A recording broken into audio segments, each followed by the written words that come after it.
Namaskar students and welcome. In this video, we are going to see 7 science lesson number 17 effects of light. So let's begin. So children, let us first understand how important is light. See here, there are two pictures. Here there is absolutely no light and just a small lamp is lighted. This room looks really scary. And in this room, there is darkness, but from the window, some rays of light are coming. And we can easily see that these rays of light contain dust particles. And because of these dust particles, we are able to see the path of light. We are able to see the rays of light. So if there is no light, children, we cannot see anything. Nothing exists even if it is there. There may be a lot of other things also, but we are not able to see anything because there is no light. So light is very important. And most importantly, light is scattered by the dust particles present in the atmosphere. This light is coming from the sun, children, which is present in space. And whenever we imagine space, we always imagine darkness. So the sun is there are a lot of million stars, still then why there is darkness in space? The space should be fully illuminated, but the space is not lighted because there is no atmosphere, there are no dust particles, there are no gases spread everywhere. So children, scattering of light. Who is scattering light? The dust particles are scattering the light. Dust particles or any other type of particles scatter light. This is our Mother Earth. And the sunlight is scattered because of the dust particles present in the atmosphere. Now children, is the light scattered by the liquids? Is the light scattered by the particles of the other substances? We will get the answer here, children. This is a true solution and this is a colloidal solution. True solution means, children, when we mix salt and sugar, it becomes a true solution, transparent like this. This is a solution of milk in water. So this is a colloidal solution. Particles are suspended here everywhere. And here the particles are uniformly mixed. So, the particles present in air or water help in scattering light. Here the light is getting scattered. Here the light is not getting scattered. This is a picture shown in our textbook, children. Here we have made the setup to show this phenomenon. Now children, this picture shows that the laser light is not scattered like our normal light. This is the real actual experiment which shows that the light rays are not spreading anywhere. They are not scattered anywhere even if we are passing it through a solution. We have seen a lot of shows, children, where we are using laser lights to have a beautiful effect. So laser light is not getting scattered like our normal light under normal situations. Now children, let us try to understand what is a shadow. A shadow is the dark part formed on the screen when an opaque object blocks the rays of light. So this is the object and here is the shadow formed. Shadows are made of two parts.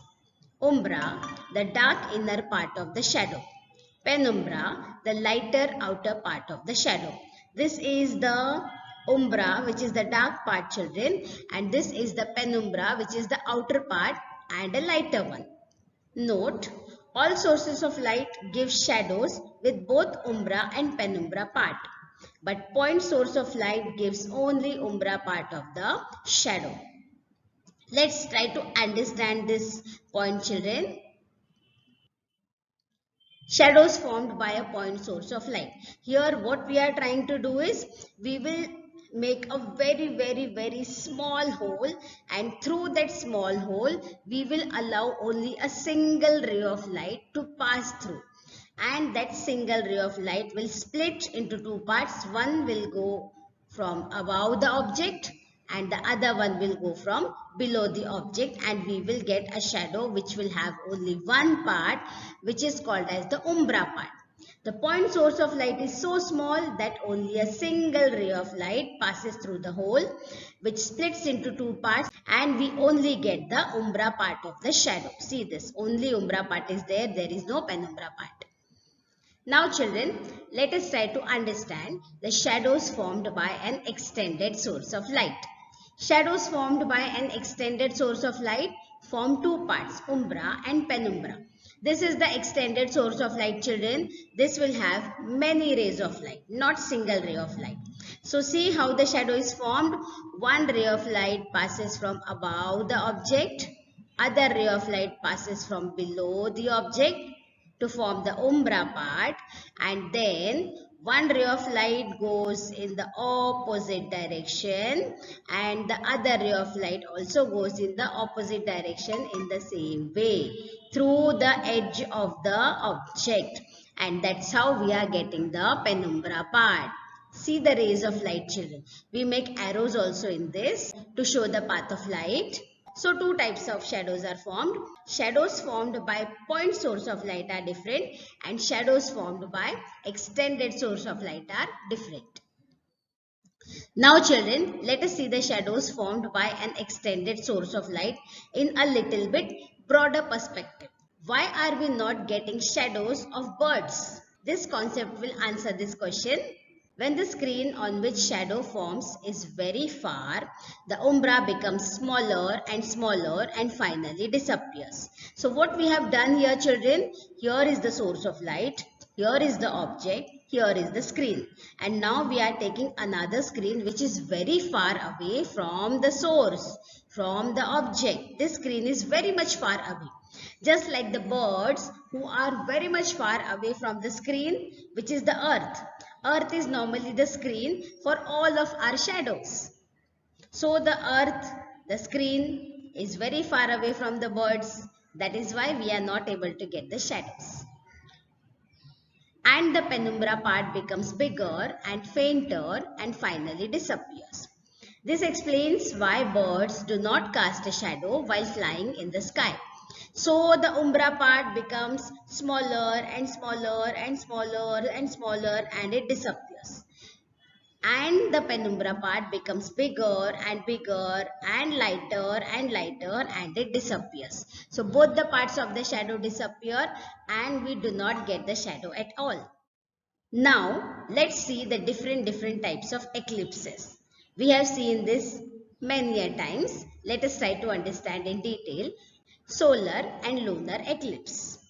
Eclipses are either partial or total. This is a solar eclipse, children, and this is a lunar eclipse. In solar eclipse, moon is coming between the sun and the earth. And in lunar eclipse, earth is coming between the sun and the moon. Let's try to understand in detail. Keep this thing in mind, children. In solar eclipse, moon is in the center, and in lunar eclipse, earth is in the center. Now children, let us try to understand the difference between solar eclipse and lunar eclipse. In solar eclipse, moon comes between earth and sun. Yes. In lunar eclipse, earth comes between moon and sun. This we have seen, children. Solar eclipse occurs once in 18 months, means once in 1.5 years. Lunar eclipse occurs twice a year, 2 times in a year. This is lasting for about 5 to 7 minutes and this is lasting for an hour. It is lasting for a longer time. This can be witnessed in a few places. This can be witnessed in many places. This occurs during daytime, very important, and this occurs during the night time. This happens in new moon phase and lunar eclipse is happening in a full moon phase. Watching solar eclipse is dangerous to the eyes. Harmful rays are coming out. Watching lunar eclipse is harmless to the eyes. It's not that harmful, children. So now you know a lot of details about the solar and lunar eclipse. Now these are the pictures, children. Solar eclipse. There are 3 main types of solar eclipse. Total solar eclipse. This is the total solar eclipse. Here the moon is fully covering the sun. This is partial solar eclipse, children. Here the moon is not covering the sun fully. And this is annular solar eclipse where a ring structure can be seen. Means the moon is covering the sun fully but we also see a ring structure. So 3 types of solar eclipse, total, partial and annular. There are many other but these are the 3 basic types. Lunar eclipse, there are 3 main types of lunar eclipse, total, partial and penumbral. So this is the total lunar eclipse, this is partial lunar eclipse, and this is penumbral lunar eclipse. Now children, what is occultation? Occultation occurs when one object passes in front of the other object from an observer's perspective. Eclipses are nothing but a type of occultation. Yes children, when the shadow of one object is falling on the other object, it is simply called as occultation. The solar eclipse, the lunar eclipse is also an example of occultation only. It is a common phenomenon that occurs between any two celestial bodies in space.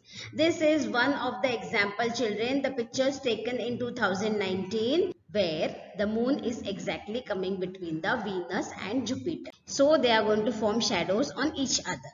This is occultation. Now children, let us see the zero shadow day. The day on which the sun reaches exactly overhead is called the zero shadow day. On this day, the noon shadow completely disappears. Completely disappears means very small shadow is formed here children. You can see very small shadows are formed. This event can only be seen in the region between the Tropic of Cancer and the Tropic of Capricorn.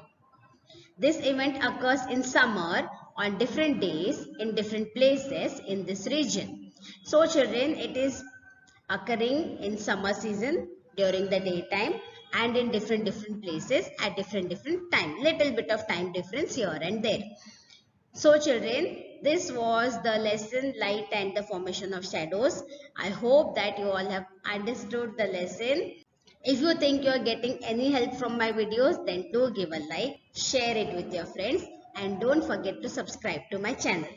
And also give nice comments because that motivates me to do even better.